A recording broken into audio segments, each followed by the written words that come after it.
दिल्ली में 2 योजनाओं के लिए रजिस्ट्रेशन शुरू होगा। ऐसे में संजीवनी योजना के लिए भी रजिस्ट्रेशन शुरू किया जाएगा, तो वहीं महिला सम्मान योजना के लिए भी पंजीकरण शुरू होगा। केजरीवाल इसका शुभारंभ करेंगे, कार्यक्रम में हो सकते हैं शामिल, और दिल्ली के अलग अलग इलाकों में ये शुरू होने वाला। तो इसी योजना को लेकर के, इन दोनों महिला सम्मान योजना की अगर बात हो, इसका भी आज पंजीकरण होने वाला है। संजीवनी जो योजना है उसको लेकर के भी आज शुभारंभ के कार्यक्रम में पूर्व मुख्यमंत्री संयोजक आम आदमी पार्टी अरविंद केजरीवाल शामिल हो सकते हैं।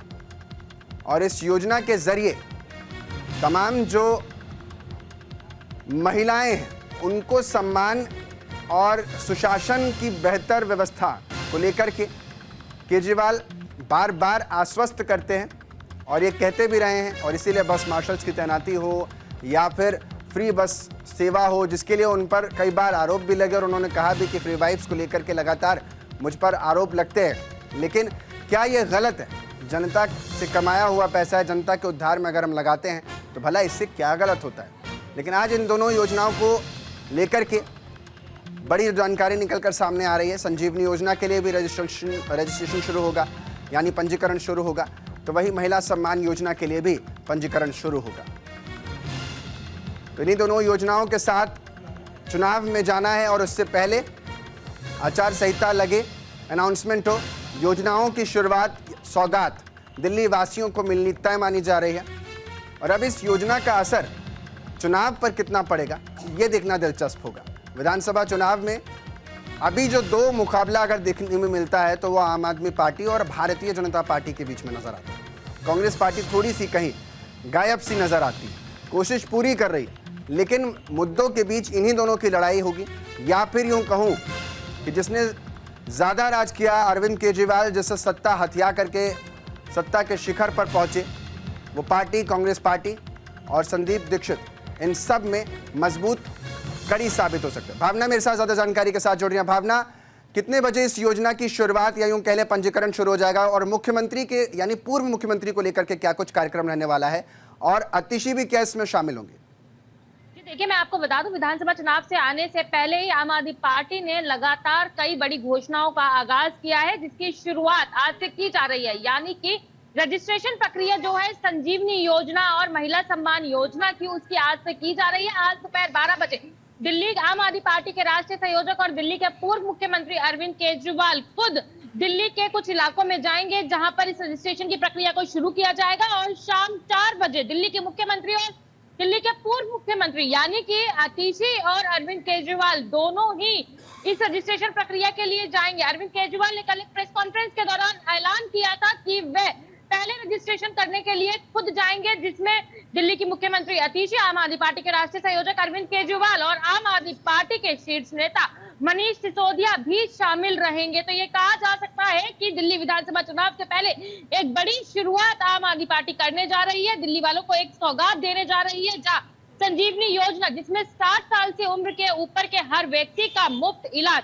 कराया जाएगा, चाहे वो सरकारी हॉस्पिटल में हो या फिर प्राइवेट हॉस्पिटल में, और जितना भी खर्च हो वो पूरा खर्चा दिल्ली सरकार उठाएगी। वहीं जो 1000 रुपए वाली योजना थी, जो महिलाओं को सम्मान राशि दी जा रही थी, विधानसभा चुनाव के बाद उस राशि को 2100 रुपए कर दिया जाएगा। तो दोनों ही सौगात लेकर अरविंद केजरीवाल और दिल्ली की मुख्यमंत्री आतिशी आज रजिस्ट्रेशन प्रक्रिया के लिए दिल्ली के तमाम क्षेत्रों में जाएंगे।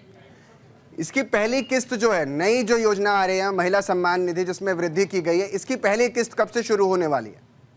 जी देखिए, मैं आपको बता दूं कि अरविंद केजरीवाल ने साफ तौर पर यह ऐलान किया था कि विधानसभा चुनाव जीतने के बाद अरविंद केजरीवाल इस की जो पहली किस्त है वो हर महिला के खाते में पहुंचाएंगे, और इसी को लेकर जो है रजिस्ट्रेशन की प्रक्रिया आज से शुरू कर दी गई है। और अरविंद केजरीवाल साफ तौर पर कहते हुए नजर भी आए हैं, लगभग 30 से 40 लाख महिला दिल्ली में ऐसी है जो इस सम्मान राशि का लाभ लेंगी। और संजीवनी योजना की बात की जाए तो लगभग 15 से 20 लाख बुजुर्ग दिल्ली में ऐसे हैं जो संजीवनी योजना का लाभ लेंगे। तो ये कहा जा सकता है विधानसभा चुनाव के बाद जो है इसकी किस्तें चालू की जाएंगी, यानी कि सम्मान राशि महिलाओं के खाते में पहुंचेगी, जिसकी शुरुआत आज से की जा रही है। रजिस्ट्रेशन प्रक्रिया आज से शुरू की जा रही है। भावना, एक तरफ तो संजीवनी योजना है, दूसरी तरफ केंद्र सरकार की आयुष्मान योजना है, जिसको कहा जाता है दुनिया की सबसे बड़ी हेल्थ योजनाओं में से एक है। दोनों में फर्क क्या है? क्योंकि दिल्ली में तो इसको लागू भी नहीं किया गया।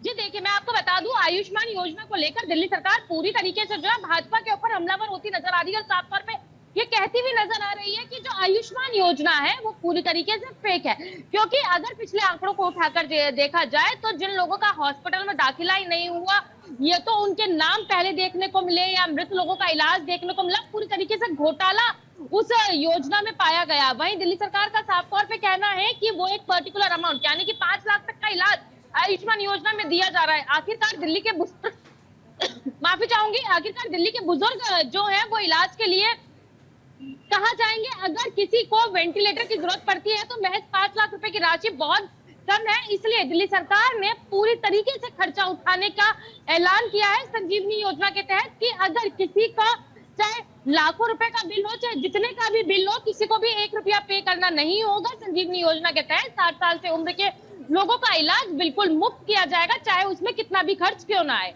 भावना, जिस योजना का आप जिक्र कर रही हैं उसमें एक छोटा सा सवाल ये भी कि इस योजना के लिए इतने बेड और इतनी व्यवस्था क्या दिल्ली सरकार के जो जितने भी मेडिकल हॉस्पिटल्स हैं क्या वहां पर है, या अतिरिक्त बेड भी बनाना पड़ सकता है?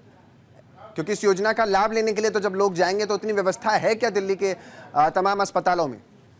अंकित देखिए, बात की जाए अगर व्यवस्था की तो कहीं ना कहीं इन सब चीजों को देखते हुए दिल्ली सरकार ने इस चीज का ऐलान किया। और अगर तमाम हॉस्पिटल्स में चाहे प्राइवेट हॉस्पिटल की बात की जाए या सरकारी हॉस्पिटल्स की बात की जाए, अगर व्यवस्था बढ़ाने की जरूरत पड़ेगी तो कहीं ना कहीं दिल्ली सरकार उसको लेकर भी तैयार होती नजर आ रही है। लेकिन साफ तौर पर कहती हुई नजर आ रही है कि दिल्ली का बुजुर्ग किसी भी तरीके से परेशान नहीं होगा। हर तरीके से दिल्ली के बुजुर्ग को इलाज मिलेगा, चाहे वो कोई भी हॉस्पिटल क्यों ना। अनुमान देखा जाए तो दिल्ली के सरकारी हॉस्पिटल में अभी भी बुजुर्गों को, चाहे बच्चे हो, चाहे बुजुर्ग हो, चाहे युवा हो, सबको मुफ्त इलाज दिया जा रहा है। लेकिन संजीवनी योजना के तहत ये योजना खासतौर से जिस तरीके से बुजुर्गों के लिए बनाई गई है उसको लेकर भी दिल्ली सरकार पूरी तरीके से तैयार नजर आ रही है। बहुत बहुत शुक्रिया भावना तमाम जानकारी देने के लिए।